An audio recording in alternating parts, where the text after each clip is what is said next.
जो भी निकल रहा है वो अमृत निकल रहा है। और विष को तो जिनको विष लेना है वो विष ले जाए, जिनको अमृत लेना है वो अमृत ले जाए, और सबको मतलब सबको सब कुछ अपने हिसाब से मिल रहा है। जो यूट्यूबर्स वगैरह हैं इतना नेगेटिव प्रचार कर रहे हैं और हर बार हम उनको टोक रहे हैं, भाई हम बैठे हैं कुंभ मेला में, कोई ऐसी परेशानी नहीं है। तो कुंभ भी एक, कुंभ मतलब घड़ा, घड़ा के अंदर सारे चीजें हो रही, तो मेल्टिंग पॉट, तो हम इसको अभी देख रहे हैं melting pot of culture, melting pot of सारे लैंग्वेजेस, सारे सब विविधता, सारे विविधता में एक मेल्टिंग पॉइंट है। राधे राधे, जय श्री कृष्ण। मैं हूं सुशील गोस्वामी, आप देख रहे हैं तिलक पत्रिका। प्रयागराज की इस पावन धरा पर हम तिलक पत्रिका के माध्यम से यहाँ के वो अद्भुत नज़ारे आपको दिखा रहे हैं। करोड़ों लोग आ रहे हैं, संगम में डुबकी लगा रहे हैं और इस आस्था के महापर्व में शामिल होकर अपने आप को खुशकिस्मत समझ रहे हैं। और आखिर समझे भी क्यों ना, ये अवसर 144 वर्ष बाद सनातनी लोगों को मिला है, इसलिए आस्था का ज्वार आ रहा है। इस वक्त स्थिति ये है कि जैसे कहते हैं कि नदियां समुद्र में जाके मिलती हैं, लेकिन यहाँ श्रद्धालुओं का जो समुद्र उमड़ रहा है वो आके संगम में गंगा और यमुना नदी में मिल रहा है।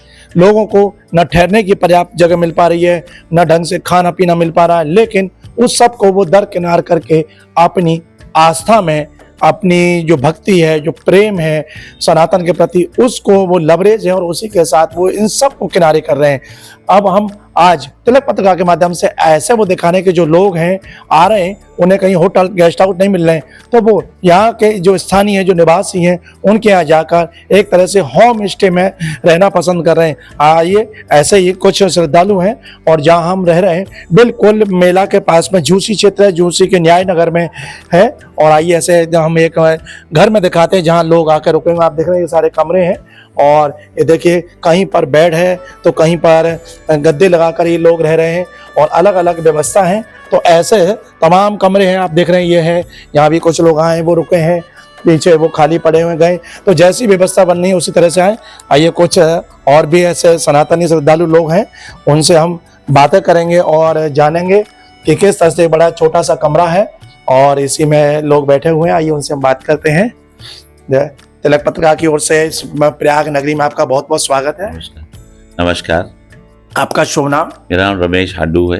ये रमेश जी कहाँ से आए आप? मैं दिल्ली से आया हूँ अभी, परंतु मूलतः मैं कश्मीर घाटी से, जी, श्रीनगर से हैं हम। इस प्रयाग में आए हो, क्या भाव लेकर, क्या श्रद्धा लेकर, किस मकसद से यहाँ आए हो आप?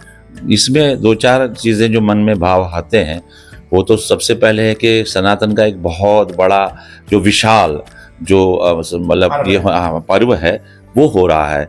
दूसरा हमने जैसे ये है कि हमारे कर्मकांड के हिसाब से, हमारे धर्म के हिसाब से ये कुंभ में पार्टिसिपेट करना एक प्रथम धर्म है, और वो भी महाकुंभ हो 144 साल बाद जो आया है। तो उसमें इतनी शक्ति का अर्जन, तो जो इतने कह रहे हैं कि 40 करोड़ लोगों की शक्ति का अर्जन, तो जो शक्ति यहाँ पर अभी केंद्रित हुई है, तो मुझे लगता है कि उस शक्ति केंद्रण से जो एक सनातन में एक मुझे एक आभास होता है कि एक बहुत बड़ा इसमें चैलेंज, मतलब चेंज जो है, परिवर्तन की ओर अग्रसर हो रहा है, इसकी शक्ति से डेफिनेटली होगा। प्रयागराज में आए हो, अपनी आस्था को, जैसे आपने बताया कि सनातन की एक बहुत बड़ी शक्ति का केंद्र बन गया है प्रयाग, 40 करोड़ लोग आए हैं, कहीं ना कहीं उनकी आस्था, प्रेम, भक्ति वो यहाँ पे बिखर रही है, उससे वातावरण बिल्कुल एकदम भक्तिमय हो गया है। और आप लोग यहाँ आए हो, तो जिस तरह से आप दिल्ली से आए, बता रहे कश्मीर से हो, तो वहाँ जाहिर सी बात है कि एक अच्छे वातावरण में सुख सुविधाओं के बीच में रहते हैं। तो यहाँ पे तो होटल वगैरह आपको नहीं मिल पाए, जिस तरह से इस घर में आप ठहरे हैं, तो कैसे व्यवस्था हुई, कैसे आप यहाँ तक पहुँचे, आने में कैसी कोई परेशानी, दिक्कत है, क्या कहेंगे? देखिए, इस महापर्व में इतने सारे लोगों का आना और उसमें जो कठिनाइयाँ हो सकती हैं, तो जो इंसान ने मतलब जो आता है, जो भी मानव आता है ऐसी जगहों पे, ऐसे पर्वों पे, तो कठिनाइयाँ तो बहुत हो सकती हैं, लेकिन जिस प्रकार से इसका प्रबंधन किया गया है उस प्रकार उसमें हम ये देख सकते हैं कि बहुत बढ़िया हुआ है। अब ये है कि कुंभ में हर प्रकार के लोग आते हैं, तो हर बैकग्राउंड से आते हैं। तो मेरा साधारण नमन उन लोगों को है जो खाली दूर दूर गांव से आए हैं, जिनके मतलब एक कपड़ा और दो कपड़े और ऊपर से थैली पहन के। हम तो थोड़ी सुविधाओं से, उन सुविधाओं की ओर देखा नहीं, बस चले जा रहे हैं, चले जा, लाखों की करोड़ों की संख्या में चले जा रहे हैं अपनी ठेरी पूरा गांव लेके एक दूसरे को पकड़ के वो जो जा रहे हैं और एक केंद्र की ओर जा रहे हैं। तो ये एक ऐसा आवाज तो पहले बहुत इतना नहीं हुआ है। हम उन्हें देखकर अपनी परेशानियां छोटी पड़ जाती है। परेशानी तो छोटी पड़ ही जाती है, लेकिन हमारा सादर नमन देखिए, भगवान तो भगवान हैं, कहाँ है क्या है, लेकिन जो उसके भक्त हैं, तो भक्त को भी हम अगर नमन करें ऐसे भक्तों को, तो हमें लगता है उस पर हमें फल मिलेगा। तो यहाँ आकर आपको भी आनंद आ रहा है, संतुष्ट है? हाँ बिल्कुल, मतलब है जो भी है ऐसे पर्वों पे तो जैसे लोग प्राइस बढ़ाते हैं चीज़ें, वो तो स्वाभाविक सी बात है, कहीं पर भी होता है। 12 साल में एक बार मौका मिलता है थोड़ा कुछ करने का, और जब भीड़ का प्रेशर भी है तो लोग घर वालों ने अपने थोड़ा थोड़ा कमरा दे के उसमें भी बहुत ज़्यादा पैसा, उसमें कुछ हो सकता है रेगुलेशन कर सकते थे जब इसकी रचना की गई। जो भी मैनेजमेंट है, मेला अधिकारी जो भी है, शासन है, प्रशासन है, तो उनको बहुत चीज़ों की, और जो लास्ट मिनट कनेक्टिविटी होती है इस वक्त लगता है कि बेसिक स्तर पे ना फ्री फॉर ऑल है, तो उसमें कहीं नियंत्रण नहीं है। वो उससे और सुविधा हो जाती है लोगों को, तो थोड़ा सा एक कटु अनुभव नहीं होता लोगों को कि भाई जेब कट रही है। तो वो उसमें तो लोगों ने मन में बना रखा है कि भाई पैसे ज्यादा होगा, लेकिन इतना भी कि जहां पर कोई शासन का कोई है ही नहीं हस्तक्षेप, वो लास्ट मिनट जो कनेक्टिविटी होती है उसमें थोड़ा सा प्रबंधन में मुझे लगता कमी है। तो इन चीजों को छोड़ दे तो बाकी सब ऑल इज वेल, बहुत ही अच्छा है। तो देखिए, इतना जितने अभी तक महाकुंभ हुए हैं तो उसमें भीड़ भगदड़ ये सारी चीजें तो लोग मान के चलते हैं, और इस डर से पहले से भी जब भी कुंभ हुए हैं या जैसे भी मेले हुए हैं पूरे भारत में, चाहे केरला में कहीं पर, तो भगदड़े मची हैं, हाथी उल्टे हैं, तो बहुत सारा हुआ है। फिर भी अगर उस दृष्टिकोण, उस परिप्रेक्ष्य में देखा जाए तो उस परिप्रेक्ष्य में ये तो बहुत ही अच्छा रहा अभी तक। आज कल 12 तारीख है, तो बहुत ही अच्छा है अभी तक, अच्छा सब समाचार आ रहा है, कोई ऐसी बात नहीं है। और लोग, मैंने देखा है कि बहुत सारे जो यूट्यूबर्स वगैरह हैं इतना नेगेटिव प्रचार कर रहे हैं, और हर बार हम उनको टोक रहे हैं, भाई हम बैठे हैं कुंभ मेला में, कोई ऐसी परेशानी नहीं है। जैसे अब भीड़ है तो आपको पैदल चलना पड़ेगा। सबसे बड़ी जो प्रॉब्लम ये हुई कि लोग अपनी गाड़ियों में चल के कहाँ से आए, और उन गाड़ियाँ जो प्राइवेट गाड़ियाँ व्हीकल से, उससे ही ज़्यादा परेशानियाँ आई, बहुत उससे परेशानी हुई, जिससे ट्रैफिक जाम हुआ। ट्रैफिक जाम के पैदल वाला भी नहीं चल पाया, उसको 20 किलोमीटर वो तो पहले जाता।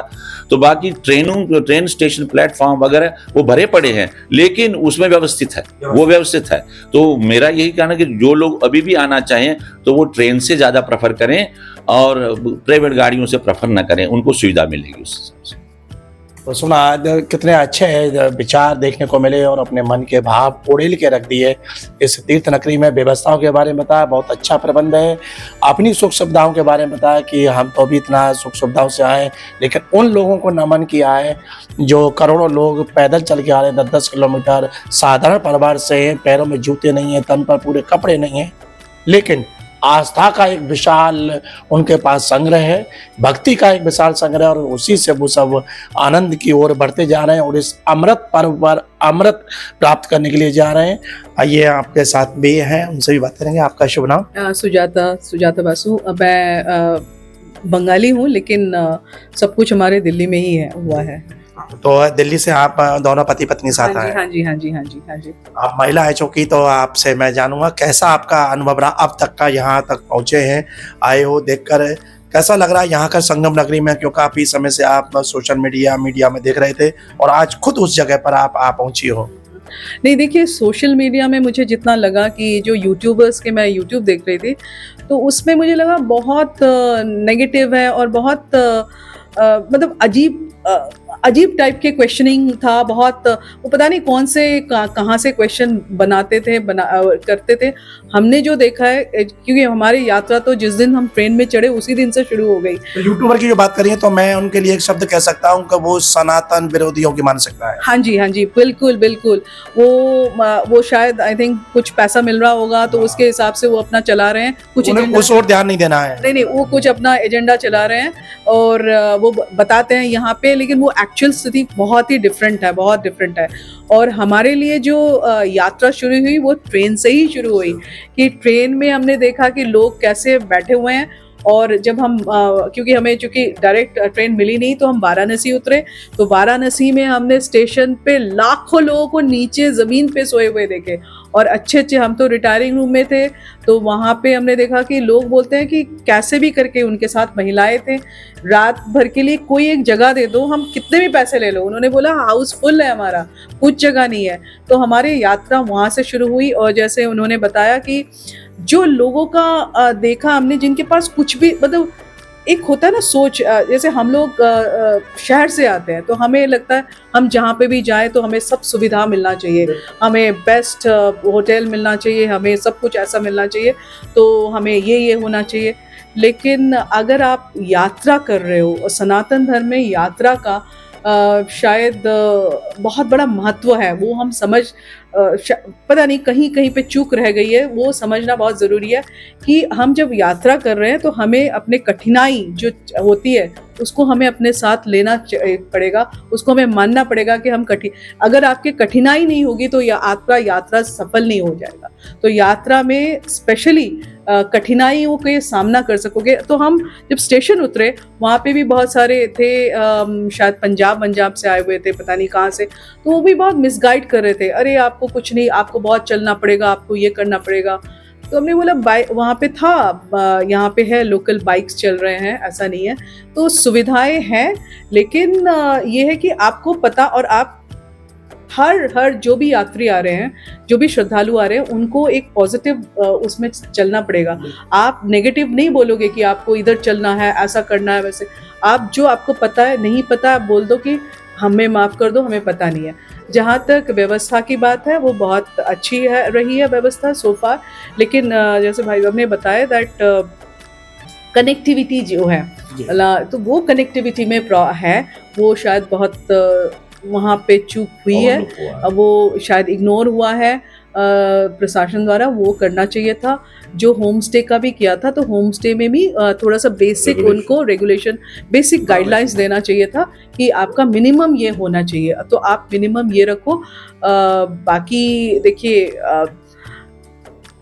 चूँकि सनातन धर्म है, इतने सारे हम लोग जितने भी सनातनी हैं, क्योंकि हम लोग काफ़ी सारे पॉइंट इसमें आता है कि हिंदू इकोनॉमी, और तो अगर हम देखेंगे इसका कुंभ का जो एग्जाम्पल है, that is the biggest example आपका हिंदू इकोनॉमी का, कि हम आस्था के साथ इकोनॉमी, आप देखो तो 3 जगह, यूपी के ही 3 जगह हैं, अयोध्या, वाराणसी एंड कुंभ। आप इसका इकोनॉमी देखो कि इन महीनों में, 1-2 महीने में कितना इकोनॉमी इंक्रीज हुआ है, कैसे हुआ है, और जो जिनके पास कुछ भी नहीं है वो भी खर्च कर रहे हैं। एक एग्जाम्पल आपको देंगे कि हम ट्रेन में थे, तो ट्रेन रुकी, जहाँ पे भी रुकी थी, तो वो चने दे रहे थे, चने बेच रहे थे। हाँ, तो चने में क्या हुआ कि 20-20 रुपए के, तो हमारे वहाँ पे बहुत सारे, हम तो खड़े होके आए हैं, तो जितने भी लोग थे वो सारे लोगों ने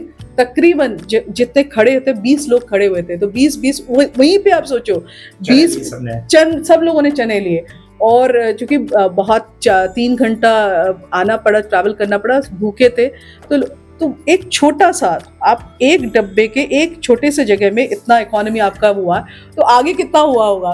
तो वो उस दृष्टि, तो आप श्रद्धा, इकोनॉमी, तो ये सारा आप जोड़ोगे तो ऑफ कोर्स मुझे लगा कि इस यात्रा के, हमारे तो यात्रा पहले दिन से शुरू हुआ, और जो यात्रा का हो रहा है वो तो अद्भुत है। मतलब ये सनातन का जो पर्व है सबको सब कुछ दे रहा है।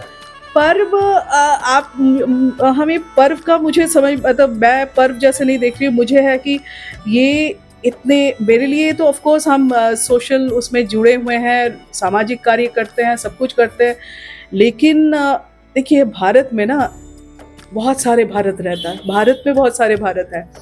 एक है इंडिया, हाँ, जो इंग्लिश स्पीकिंग लोगों के लिए इंडिया, जो हिंदी भाषी और जो लोकल अपने भाषा है उनके लिए भारत में अलग बहुत सारे भारत है, बहुत, हिंदुस्तान भी है, और हिंदुस्तान भी है। तो जो कॉन्फ्लुएंस है, जो हम बता रहे हैं ना कि संगम एक कॉन्फ्लुएंस है, हाँ, गंगा यमुना सरस्वती, और यहाँ पे हो रही है आपकी कुंभ, तो कुंभ भी एक कुंभ मतलब घड़ा, घड़ा के अंदर सारे चीजें हो रही, तो मेल्टिंग पॉट। तो हम इसको अभी देख रहे हैं मेल्टिंग पॉट ऑफ कल्चर, हाँ, मेल्टिंग पॉट ऑफ सारे लैंग्वेजेस, सारे सब विविधता, सारे विविधता में एक मेल्टिंग पॉइंट है। तो उस मेल्टिंग पॉइंट में आप आ रहे हैं और उसके कॉन्फ्लुएंस है ये, तो उसमें क्या क्या निकलेगा, तो ये सब जो भी निकल रहा है वो अमृत निकल रहा है। और विष को तो जिनको विष लेना है वो विष ले जाए, जिनको अमृत लेना है वो अमृत ले जाए, और सबको मतलब सबको सब कुछ अपने हिसाब से मिल रहा है। तो अभी कितने दिन आप रहने वाले हैं? हम लोग अभी, क्योंकि शास्त्र के हिसाब से तो बोला जाता है कि कल्पवास करना चाहिए 45 दिन, लेकिन हम लोग गृही है, कामकाजी लोग हैं, तो मिनिमम आप अगर आप आए हो तो 3 रात तो रुकना ही चाहिए। लेकिन यूट्यूबर्स और बहुत सारे लोग अलग अलग किस्म के बता रहे हैं, बट मिनिमम शास्त्र के हिसाब से 3 रात आपको रहना चाहिए। तो हमारा प्लान है कि हम 15 तारीख को वापस चले जाएंगे। 3 रात? हाँ, 3 रात रुकेंगे। 3 आपको कुछ 4 ही हो रहा है, हाँ 4 हो रहा है, तो 4 रात रुकेंगे यहाँ पे। चलिए, हमारी शुभकामनाएं। हाँ। अच्छा, आपने यूट्यूबर्स के बारे में बताया कि अलग ऐसी चीजें दिखाते हैं, नकारात्मक दिखाते हैं, सही नहीं दिखाते। हमारा तिलक पत्र का देखा आपने? हाँ जी, बहुत देखा है और बहुत बढ़िया है। आप लोग तो बहुत अच्छी तरीके से कवर कर रहे हो इसका, और कवरेज आपका बहुत बढ़िया है। आपका संत का जहाँ पे भी जितना भी आप लोग उनके साक्षात्कार दिखा रहे हो, इंटरव्यूज कर रहे हो, लोगों का ले रहे हो, बहुत अच्छा है, बहुत अच्छा आपका। मतलब मुझे लगता है कि सनातन के ऊपर जितने भी आप लोग काम कर रहे हो ना, वो सराहनीय है, बहुत अच्छा, बहुत अच्छा, बहुत ही धन्यवाद। तो आपने सुना ये दिल्ली के एक दंपति और इनके जो विचार हमने जाने, बिल्कुल अपने आप में एक ऐसा अनुभव इन्होंने बताया है। दिल्ली से चलकर आए, बनारस गए, बनारस से यहाँ आए, तो सबसे बड़ी बात ये इन्होंने कही कि जब सनातन में किसी आध्यात्मिक धार्मिक यात्रा पर जाते हैं तो वहाँ सुख की कामना नहीं करनी चाहिए।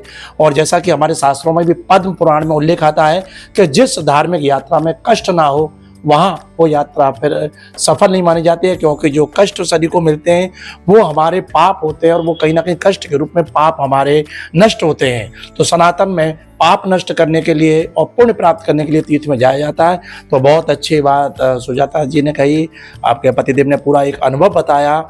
और सबसे बड़ी बात ये कही कि यहाँ आने के बाद जैसा भगवान ने समुद्र मंथन किया तो उसमें से विष भी निकला और अमृत भी निकला। तो आपने बताया कि जिसको अमृत प्राप्त करना है उसको अमृत मिल रहा है, उसकी कोई कमी नहीं है। करोड़ों लोग अमृत तत्व की प्राप्ति के लिए आ रहे हैं, और जो विष ढूंढ रहा है उसके लिए विष भी निकला है, तो विष भी ले सकते हैं। बहरहाल सनातनी जो लोग हैं वो आस्था के साथ आ रहे हैं। गंगा यमुना सरस्वती के इस पवित्र संगम में डुबकी लगाकर अक्षय पुण्य प्राप्त कर रहे हैं। 144 वर्ष बाद ये संयोग आया है, तो भला कैसे वो छोड़ेंगे। इसी के साथ साथ अपने आस्था और संस्कृति का भी एक संगम यहाँ हो रहा है। लोग आ रहे हैं, संतों का आशीर्वाद ले रहे हैं, ज्ञान की बातें कर रहे हैं, ज्ञान प्राप्त कर रहे हैं। तो हम भी आपसे यही कहेंगे कि आप प्रयाग में आएँ या अन्य तीर्थों में जाएं, वहाँ नकारात्मकता को दूर करके जाएं, तभी आप आनंद प्राप्त कर सकते हैं, प्रभु की कृपा प्राप्त कर सकते हैं और आपका कल्याण होगा। तिलक पत्रिका के लिए अपने साथी कैमरा पर्सन रिंकू वर्मा के साथ प्रयागराज से मैं सुशील गोस्वामी।